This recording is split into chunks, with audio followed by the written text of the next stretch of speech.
Manifesting your dreams can be a challenging process, but it is not impossible. According to research, your elevated emotions are the carrier of your thoughts, which means that all energy and frequency carries information. The faster the frequency, the higher the energy, and the more elevated the emotion, combined with a clearer intention, is like a laser. This creates a more coherent signature, which can bring amazing changes to your life. When people have a coherent brain and a coherent heart, something amazing happens in their life. It is not just about feeling gratitude, because we know that just having an elevated emotion does not affect matter. It is also not just about having a clear intention of seeing something change, because experiments have shown that this doesn't affect matter either. What really makes a difference is when you combine the two, the clear intention with the elevated emotion. Your emotion is the energy, the frequency, and the carrier of your thoughts. Your thought is the intent, the direction, and the specific field frequency. It is like tuning a radio dial, and the vibration and energy that match your desires in the quantum field will find you. Intention is getting clear on what you want. If you want a new home, a beautiful garden, or anything else, start visualizing it. Begin by ripping out magazine pictures of gardens you love, drawing pictures, and writing down the things you want. Hang it up somewhere and keep adding new dreams. Keep your conscious mind on your dreams, and your subconscious mind will take you there. You must remain patient and avoid impatience, because it means you believe that something is not going to happen. Remember, we are here to experience life, to enjoy the magnificence of our creations, and our senses become the artist that writes the story in our biology. Once you start seeing that home or vision, you can start making choices that lead you towards it. You become the creator, and you step into the unknown, doing something that has never been done before. It brings you joy, excitement, and meaning behind it. Your body always follows your mind, so it takes time, just like a garden that you tend to in your life. You'll always be pulling weeds out, pruning branches, fertilizing, and pulling rocks out, but that's the joy of creation, because you get to eat the fruit of your own creation. Your intention represents all the details, and they can be summarized in a symbol, a letter, or a picture. If you hold that picture, you hold the symbol, the dream house, or the dream garden. And you know that picture means all of those things because you reviewed all of those things. When you hold the picture, you do not say, "When this dream garden comes, then I'll be happy." Instead, you say, "The thought I'm having is the experience, and the experience produces the emotion." Once the emotion begins to occur, you put your body in the future instead of in the past. You start opening your heart, which begins to move into coherence and produces a measurable magnetic field up to 3 meters wide. When we talk about energy and frequency, we often associate these concepts with physical properties, such as light, sound, or electricity. However, there's another kind of energy that is equally powerful and yet intangible, which is the energy of our thoughts and emotions. Every thought and feeling we have generates a unique vibration or frequency, which interacts with the universal field of energy around us. This field of energy, also known as the quantum field, is the invisible fabric that connects all things in the universe. It's the same field that allows for instantaneous communication between subatomic particles, regardless of their distance or location. And just like the subatomic particles, our thoughts and emotions can influence and affect this field of energy. The energy that we emit through our thoughts and emotions carries information and intent, which means that it can affect not only ourselves but also the world around us. If we focus on negative thoughts and emotions, we'll attract more of the same into our lives. On the other hand, if we focus on positive thoughts and emotions, we'll attract positive experiences and opportunities. One of the most powerful emotions that we can cultivate is gratitude. When we're grateful for what we have, we're sending out a positive vibration that attracts more abundance and prosperity into our lives. Gratitude also opens up our hearts, which allows us to connect with others on a deeper level and experience more love and joy.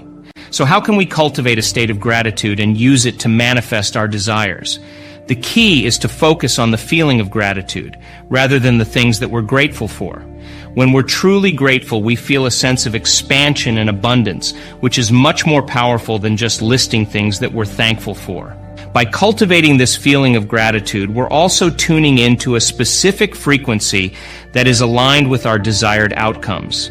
This frequency can carry the intent of our thoughts and emotions, which means that we can use it to manifest our goals and dreams. For example, if we want to improve our health or increase our wealth, we can focus on the feeling of gratitude and let that energy carry the intent of our desires. However, it's important to note that not all emotions carry the same frequency or intent. If we're feeling negative emotions such as fear, anger, or frustration, we're emitting a lower frequency that is not aligned with our desires.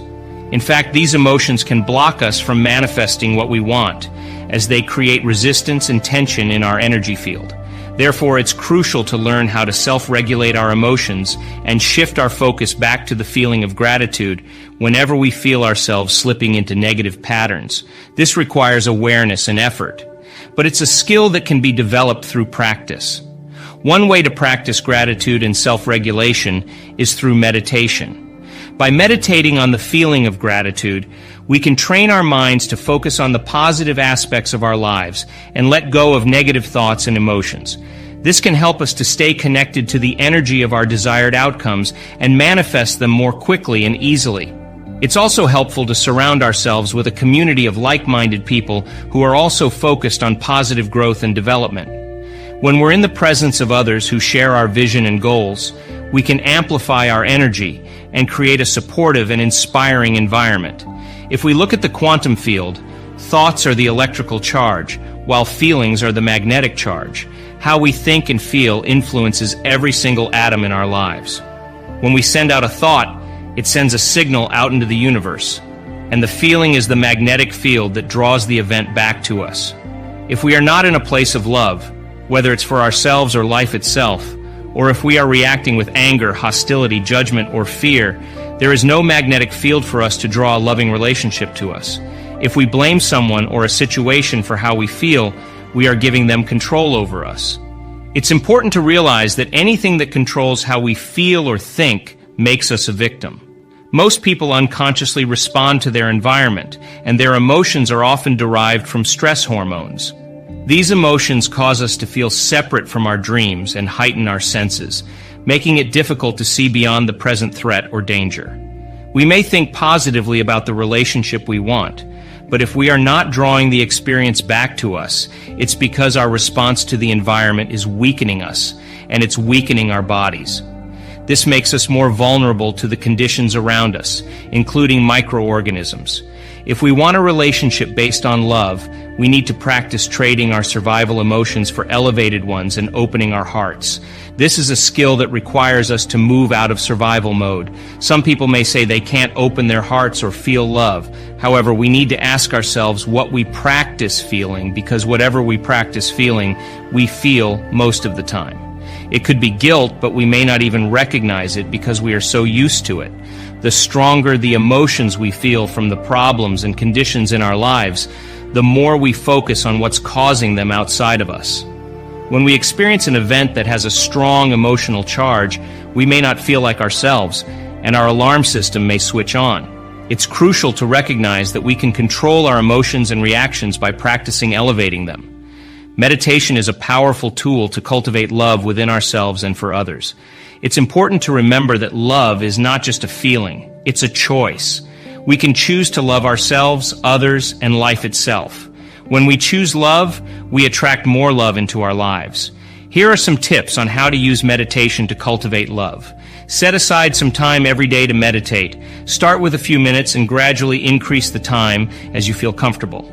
Find a quiet place where you won't be disturbed. One of the most amazing abilities we have as human beings is the power of metacognition. This term refers to our capacity to think about our own thinking and to observe and modify our behavior and emotions. This self-awareness and self-regulation give us the ability to make changes in our lives and achieve personal growth.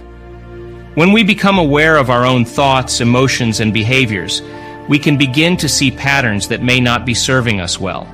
For example, we may notice that we are frequently feeling angry or sad, and we may realize that these emotions are holding us back from living the life we truly desire. With metacognition, we can choose to modify our thoughts and emotions to create a better outcome. It's like the scene in The Lord of the Rings where Gandalf stands on the bridge and says, "You shall not pass." This kind of decision is an experience that can be life-changing. When we decide to change, we can transmute negative emotions into more positive ones. This is a powerful shift that can lead to greater self-love and joy. Emotions are addictive, and they leave a record of the past in our bodies. When we experience the same negative emotion repeatedly, our bodies become conditioned to believe that we are living in the same past conditions. However, we can change this by intentionally creating new, positive emotions through our thoughts alone. This is an important realization because it means that we have the power to change our emotional states and free ourselves from emotional addictions. When we experience self-love and joy, we become liberated from our emotional addictions. We begin to look back on our past experiences as necessary steps that brought us to where we are now. This kind of freedom allows us to live fully in the present moment and experience life more deeply. Unfortunately, some people may not see the possibility for change until they reach a crisis point. However, when we are able to make positive changes in our own lives, we become a living example of the power of personal growth. When we are filled with joy and passion for life, we inspire others to make changes in their own lives as well. Of course, change can be difficult, and it's not always easy to let go of old habits and negative emotions.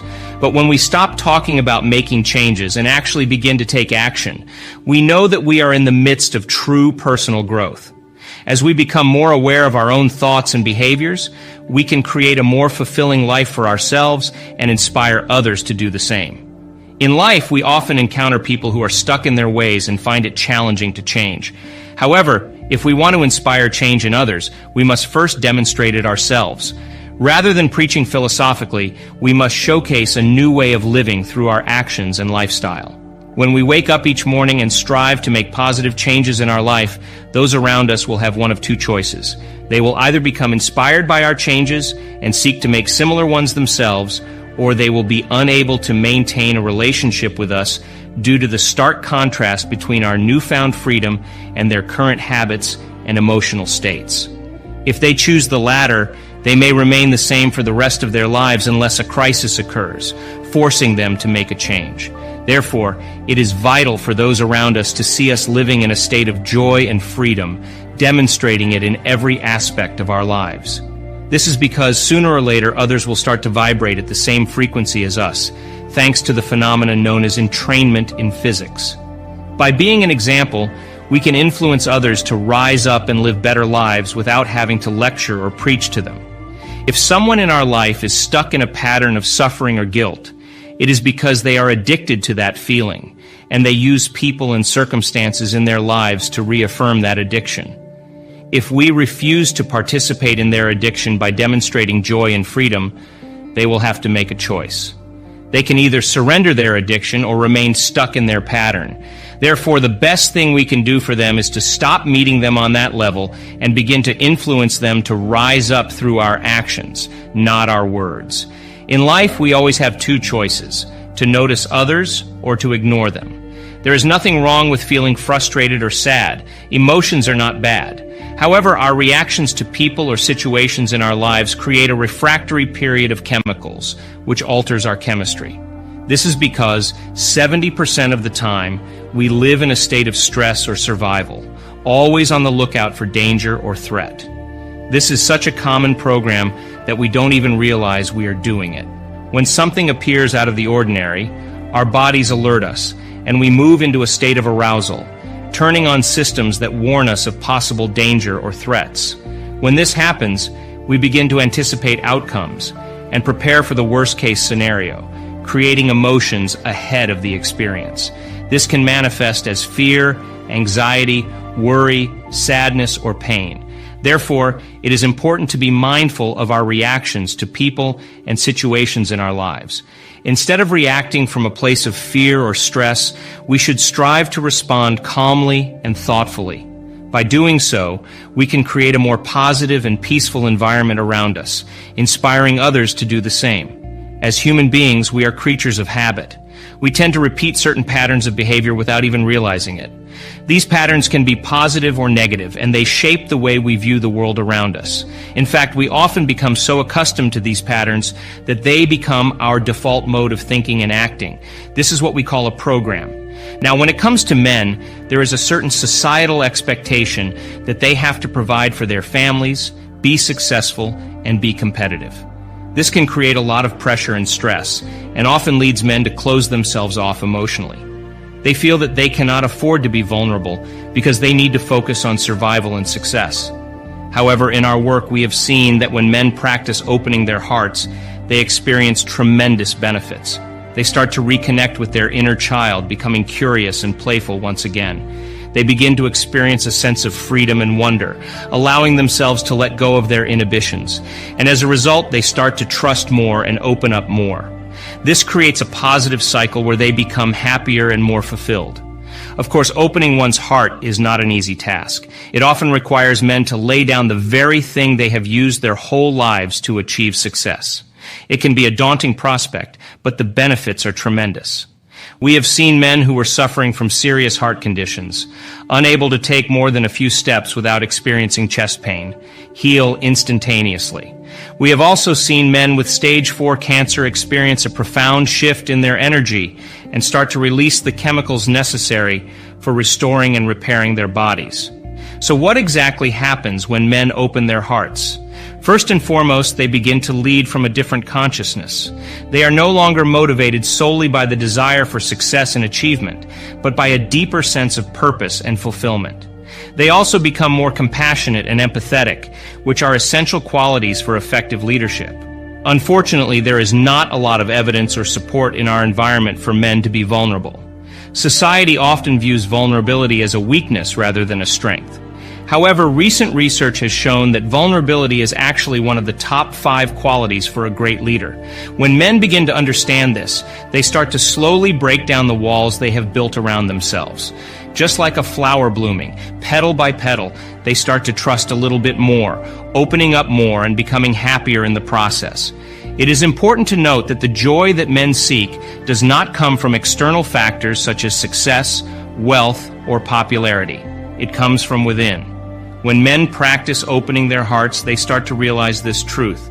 They begin to break down the facade they have created to fit into society's expectations and start living their lives authentically.